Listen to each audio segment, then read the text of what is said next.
안녕하세요. 손해사정사 이재영입니다. 네, 이번 시간에는 그 짤막한 보험 보상 사례에 대해서 알아보고 있는 시간이죠.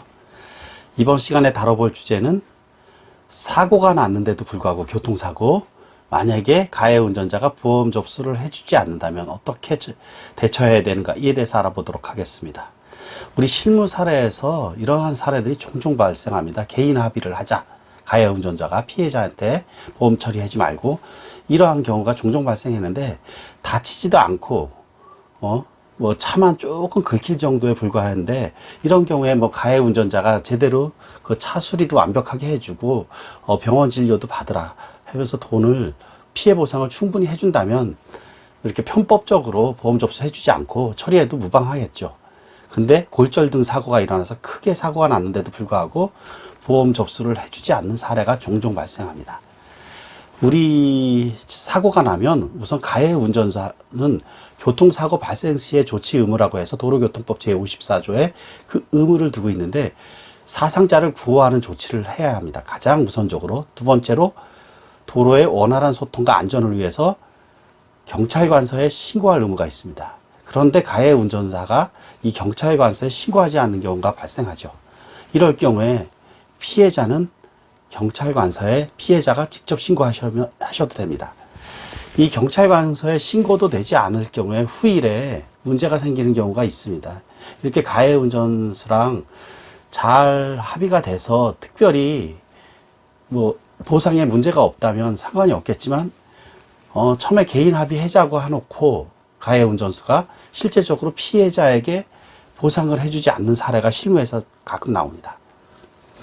그리고 후일 나중에 이제 피해자가 이에 대해서 대처하려고 해도 경찰관서에 신고를 하지 않았기 때문에 뭐 블랙박스 영상도 확보가 안 되고, 가해 운전기사가 또 블랙박스 영상을 삭제하는 등의 이유로 교통사고 입증을 못해서 피해를 볼 수도 있습니다. 그렇기 때문에 우선 보험 접수를 하지 않는다면, 이런 주제를 갖고 다루고 있는데, 이번 시간에 피해자 입장에서는 조금이라도 자기 몸이 다쳤다, 이상이 있다 하면 경찰관서에 반드시 신고할 필요가 있습니다. 이 경찰관서에 신고할 의무는 가해 운전자에게 있다고 하였지만, 이 피해자가 이렇게 신고할 필요성이 있는 경우가 있고, 근데 가해 운전수의 경우에도 이 경찰관서에 신고 의무가 면제되는 경우가 있습니다. 교통사고 발생 시에 단순히 자동차 또는 노면전차만 손괴된 것이 분명하고 도로의 원활한 소통과 안전을 위해서 필요한 조치를 취한 경우, 이때에는 경찰관서에 신고가 없습니다.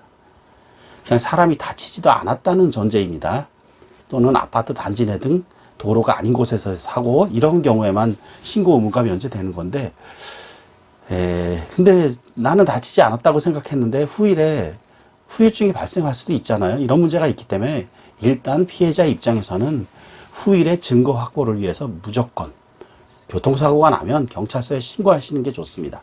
경찰서에 신고하시면 119 알아서 대동해서 오고, 환자 구호조치 경찰분들이 알아서 도와주고, 나중에 보험 이 과실 분쟁 이럴 때도 경찰서의 조사를 바탕으로 과실 등도 따지기 때문에 이러한 분쟁의 소지를 없앱니다. 그 다음에 이렇게 했는데도 불구하고 가해 운전수가 보험 접수를 안 해준다. 이럴 경우에 피해자가 어떻게 해야 되는가?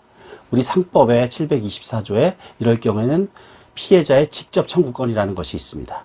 보험회사에 경찰서에 도움을 받거나 가해 운전사한테 알려달라고 해갖고 그 보험회사에 직접 전화하셔가지고 보험회사 홈페이지 접속해서 전화번호 알아낸 후 직접 이렇게 사고 상황이나 사고 버스, 뭐 사고 난 시각, 뭐 이런 것들을 알려준 후 보험회사에 직접 접수하시면 접수 번호가 납니다. 실무에서 주의해야 할 것, 이전에 이 보험 접수 해준다고 해놓고 안 해주는 경우도 있는데, 보험 접수가 해줬다고 믿고 있다가 큰 코 다치는 경우도 종종 발생했는데, 보험회사에 보험 접수가 되게 되면 사고 접수 번호가 나옵니다. 보험회사로부터. 이게 문자로 통보가 오는데, 이런 게 오지 않았다면 보험 접수 안 되는 겁니다. 그 가해 운전자의 말만 믿고 있다가 피해를 보는 사례가 있으니 이것을 꼭 확인하시어 이런 피해를 보지 않도록 주의하시는 것이 중요합니다. 이번 시간에는 가해 운전기사가 보험 접수를 하지 않는다면 어떻게 대처해야 되는가에 대해서 알아보는 시간을 가졌습니다. 다음 시간에도 좋은 강의 계속 이어갈 것이니까 이재영 손해사정TV 구독과 좋아요 부탁드립니다. 고맙습니다. 손해사정사 이재영이었습니다.